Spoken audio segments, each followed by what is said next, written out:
سلام، امیدوارم حال دلتون عالی باشه. به کانال 10 مین هیستوری خیلی خوش اومدید. تو این کانال ما سعی داریم تو 10 دقیقه تاریخ رو بی‌طرفانه روایت کنیم و موضوع این ویدیو قدرت گرفتن خاندان سعودی در عربستان و مدرن شدن شبه جزیره عربستان هستش. همه چیز از اوایل قرن 18 میلادی و زیادخواهی‌های حکومت عثمانی شروع میشه. در اون زمان شبه جزیره عربستان یک حکومت یکپارچه نداشت و هر قبیله بر یک محدوده خاصی از شبه جزیره حکومت میکرد. در همین حین حکومت عثمانی که بسیار قدرتمند شده بود و ادعای رهبری مسلمانان جهان رو داشت، رویای حکومت بر شبه جزیره رو دنبال میکرد. عثمانی که حدود 200 سال قبل با همین هدف به شبه جزیره لشکرکشی کرده بود و شکست‌های سنگینی رو متحمل شده بود، میدونست که به علت شرایط جغرافیایی و جنگجو بودن قبایل عرب، تصرف شبه جزیره از طریق نظامی کاری غیر ممکنه. برای همین این بار از طریق دیپلماسی سعی کرد تا نفوذ خودش رو در شبه جزیره گسترش بده و از این طریق شبه جزیره رو به کنترل خودش در بیاره. در راستای این هدف عثمانی با دو خاندان قدرتمند عربستان، یعنی خاندان آل رشید و هاشمی، وارد مذاکره شد و این دو خاندان به تحت الحمایگی عثمانی در اومدن. خاندان هاشمی اون زمان قدرت بسیاری داشت و به مکه و مدینه حکومت میکرد.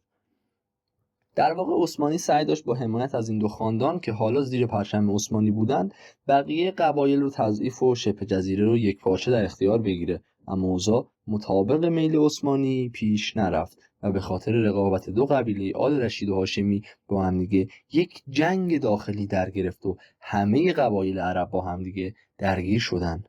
این درگیری ها حدود یک قرن ادامه داشت و در دل این درگیری ها اتفاقاتی افتاد که پایه‌گذار عربستان امروزی شد. نخست اینکه در ابتدای این درگیری ها خاندان سعودی موفق شد قدرت بیشتری به دست بیاره و در سال 1726 یک حکومت کوچیک در منطقه ریاض بناگذاری کرد. اتفاق بعدی ظهور یک ایده جدید به نام وهابیت توسط محمد ابن عبدالوهاب بود. محمد ابن عبدالوهاب سالها مشغول تبلیغ خودش در شهرهای مختلف اسلامی از جمله مدینه، بغداد، بصره، قم، اصفهان و غیره بود و نتونسته بود هیچ طرفداری پیدا کنه و همه اون رو بسیار خطرناک میدونستن. محمد ابن عبدالوهاب اعتقاد داشت که مسلمانان باید دقیقاً مانند زمان پیامبر زندگی کنند و هر کس بخواد قوانین اسلامی رو با شرایط جدید وقف بده، جهاد بر علیهش واجب و ریختن خونش حلاله، حتی اگه مسلمان باشه. محمد ابن عبدالوهاب بعد از شکست در شهرهای مختلف سرخورده شده بود تا اینکه در سال 1744 حاکم سعودی ریاض، یعنی محمد ابن سعود، با تفکر وهابیت آشنا شد و تصمیم گرفت برای پیشرفت حکومت خودش از این تفکرات استفاده کنه. این شد که حکومت سعود به کمک محمد ابن عبدالوهاب و تفکر وهابیت قدرت خودش رو افزایش داد. در واقع وهابیت برای جنگجویان آل سعود یک وحشیگری بیاندازه به پشتوانه دین ایجاد کرده بود که به راحتی با این ابزار قبایل دیگر رو شکست میدادند. همین شد که آل سعود تا سال 1808 میلادی موفق شد بیشتر شمال شبه جزیره رو تصرف کنه و حتی قبیله هاشمی رو هم شکست بده. این اتفاق باعث شد که عثمانی دوباره مجبور به دخالت مستقیم نظامی شد و با فرماندهی محمد علی پاشا عثمانی طی 7 سال آل سعود رو شکست داد و دوباره خاندان هاشمی رو بر سر قدرت آورد و با این اتفاق حکومت اول سعودی به پایان رسید. اما این پایان کار سعودی ها نبود و حاکمان قبیله سعود با شورش هایی موفق شدند حکومت دوم سعودی رو در ناحیه ریاض بنیانگذاری کنند که با حمله قبیله هاشمی این حکومت هم به پایان رسید. اما باز هم سعودی ها ناامید نشدن و این بار بن سعود، حاکم اون زبان قبیله سعود، با یک نقشه بسیار عجیب و غریب موفق به ترور حاکم ریاض که از خاندان هاشمی بود شد و حکومت سوم رو در سال 1902 بنیانگذاری کرد. این بار سعودی ها با زیرکی بن سعود با خاندان هاشمی صلح کردند و اعلام کردند که قصد پیشروی ندارند و به همین ناحیه ریاض بسنده می‌کنند. خاندان هاشمی و عثمانی هم که دچار مشکلات داخلی شده بودند پذیرفتند. در همین حین سعودی ها به سرعت در حال توسعه قوای نظامی خودشون بودند. اوضاع نسبتاً آروم شده بود که جنگ جهانی اول در گرفت و انگلیس خاندان هاشمی رو تشویق به خیانت علیه عثمانی کرد و خاندان هاشمی به جنگ با عثمانی رفتن و با همین کار موفق شد ضربه بزرگی به عثمانی بزنه. عثمانی اولین شکست‌ها رو تجربه کرد و سپس به طور کامل تجزیه و نابود شد و بریتانیا هم بخش‌هایی رو به خاندان هاشمی آل رشید سپرد. حالا که عثمانی نابود شده بود، انگلیس به اهداف خودش رسیده بود و دست از حمایت از خاندان هاشمی برداشت، چون دیگه سود خاصی براش نداشت. همین شد که بن سعود در سال 1924 به خاندان هاشمی حمله کرد و دوباره بر کل شمال شبه جزیره مسلط شد و بعد با زیرکی با انگلیس قرارداد جده رو امضا کرد و قول داد که پیشروی‌ها رو متوقف کنه، به کشورهای تازه تأسیس و تحت الحمایه انگلیس مثل کویت، اردن و غیره حمله نکنه و در همین محدوده کشور مستقلی با مرزهای مشخصی تأسیس کنه تا موجبات دشمنی انگلیس‌ها با آل سعود فراهم نشه.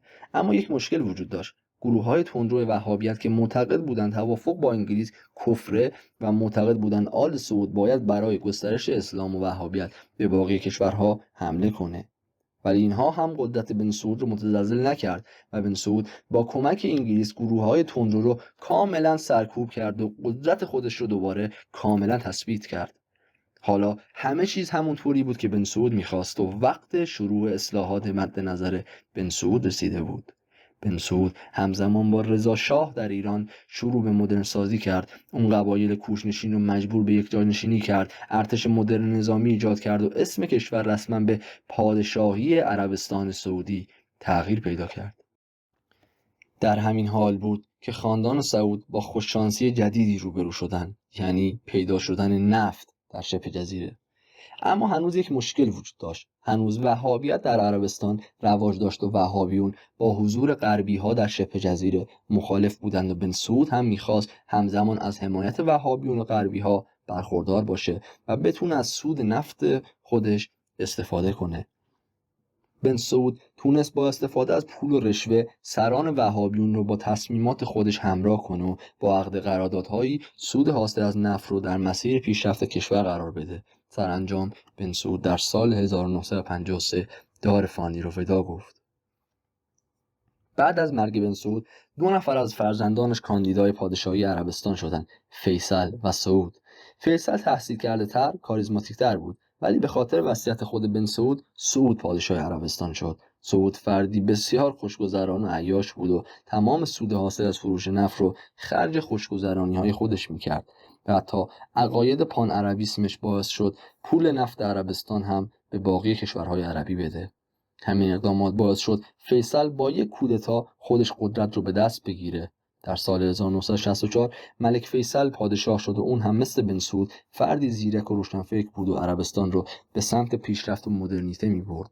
اون بردهداری رو لغو کرد، تعداد زیادی دانشگاه و بیمارستان تأسیس کرد و به زنان عربستان حق رأی داد. حتی رادیو و تلویزیون تأسیس کرد و با این کار حتی اعضای ارشد آل سعود هم کم کم از دستش دلخور شده بودند و معتقد بودند فیصل زیادی روشن فکره. همه چیز داشت خوب پیش میرفت تا سال 1973 و جنگ یوم کیپور.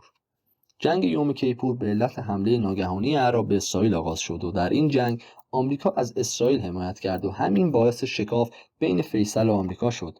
فیصل که از اقدامات آمریکا عصبانی بود تصمیم گرفت انتقام بگیره.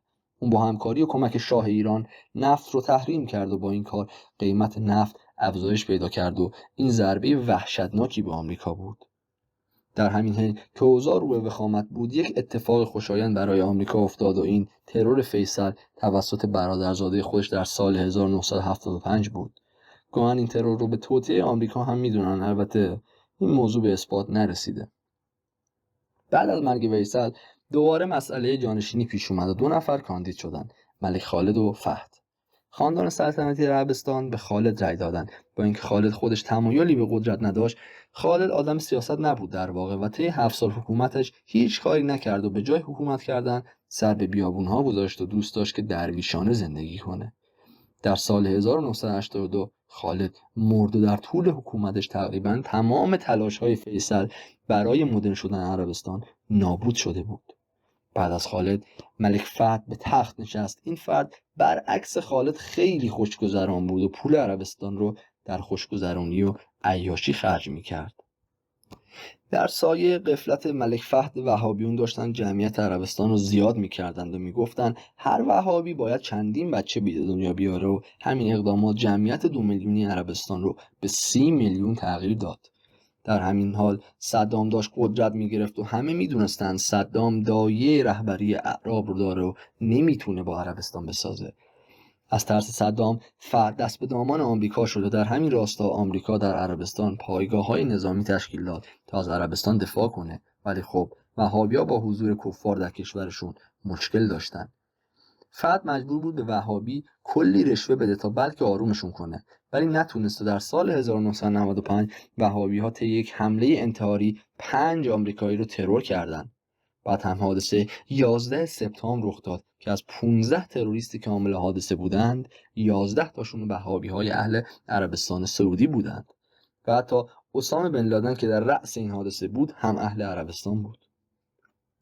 با این اتفاقات تمام دنیا ضد سعودی ها شده بود و فهد زیر فشار و استرس بالا در سال 2005 جونش رو از دست داد. بعد حکومت به ملک عبدالله رسید. تو این زمان عربستان حامیای خودش رو از دست داده بود، ولی عبدالله فرد بسیار سیاستمداری بود و سریع تونست با امضای یک سری قراردادهای اقتصادی روابط عربستان با آمریکا رو احیا کنه. ملک عبدالله دوباره موتور پیشرفت و مدرنیته در عربستان رو روشن کرد. ملک عبدالله با هزینه‌های سنگین شرکت‌های غربی رو ترغیب کرد که در آبادی عربستان و ساختن یک عربستان مدرن نقش ایفا کنند.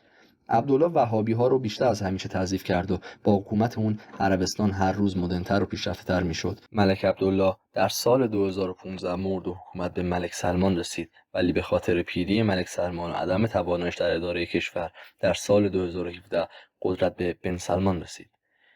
محمد بن سلمان حاکم کنونی عربستان سعودی هم فردی روشنفکر به حساب میاد. محمد بن سلمان به پشتوانه زیرساخت‌هایی که با تلاش‌های بیوقفه عبدالله و فیصل فراهم شده بودند تونست که راه 100 ساله رو 1 ساله طی کنه، از گواهینامه دادن به زنان تا آزادی حجاب و پوشش اختیاری. و این بود که عربستان جاهلی به عربستان کنونی تبدیل شد. امیدوارم از ویدیو لذت برده باشید. تا ویدیوهای بعدی، خدا نگهدار.